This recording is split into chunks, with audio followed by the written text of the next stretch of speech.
बातमी आहे पालघरमधून। पालघरच्या दापचारी प्रकल्पातील जमीन पुन्हा घेण्याच्या हालचालींना वेग आला आहे। प्रकल्पात राहणाऱ्या कुटुंबांना घर खाली करण्याची नोटीस देण्यात आली आहे।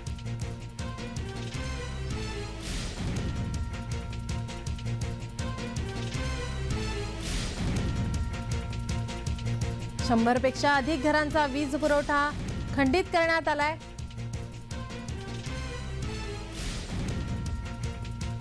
आपले प्रतिनिधी जितेंद्र पाटील आपल्या सोबत फोन लाईन वरून जोडले। जितेंद्र, काय अधिकची माहिती?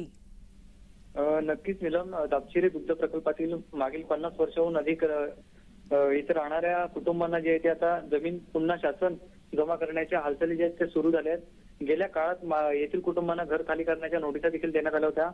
मात्र आमच्या वडिलोपार्जित जमिनी आणि घर विकून आम्ही शासनाच्या विनंतीनंतर या प्रकल्पात राहण्यासाठी आलो आहोत, त्यामुळे आम्हाला याच ठिकाणी ठेवण्यात यावं अशी मागणी करत नोटिसांना शेकडो कुटुंबांनी विरोध केला होता। मात्र आता पुन्हा एकदा शासनाकडून याबाबत हालचाली सुरू करण्यात आल्या आहेत आणि आता शेकडो घरांचा वीज पुरवठा तो खंडित करण्यात आलाय। वीज बिलांची थकबाकी जास्त असल्याने कारण देत 100हून अधिक घरांची वीज कापण्यात आली आहे। त्यामुळे येथील प्रकल्पात राहणाऱ्या कुटुंबांची घरं खाली करण्याचा प्रयत्न जो आहे तो आता शासनाकडून केला जातोय।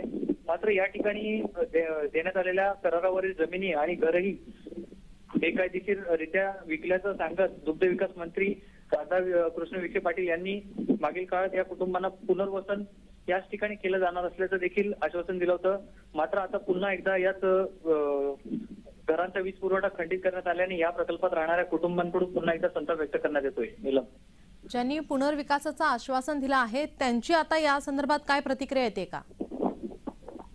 सध्या तरी अजून त्यांची कुठलीही प्रतिक्रिया आलेली नाही। धन्यवाद जितेंद्र, तुम्ही दिलेल्या या माहितीसाठी।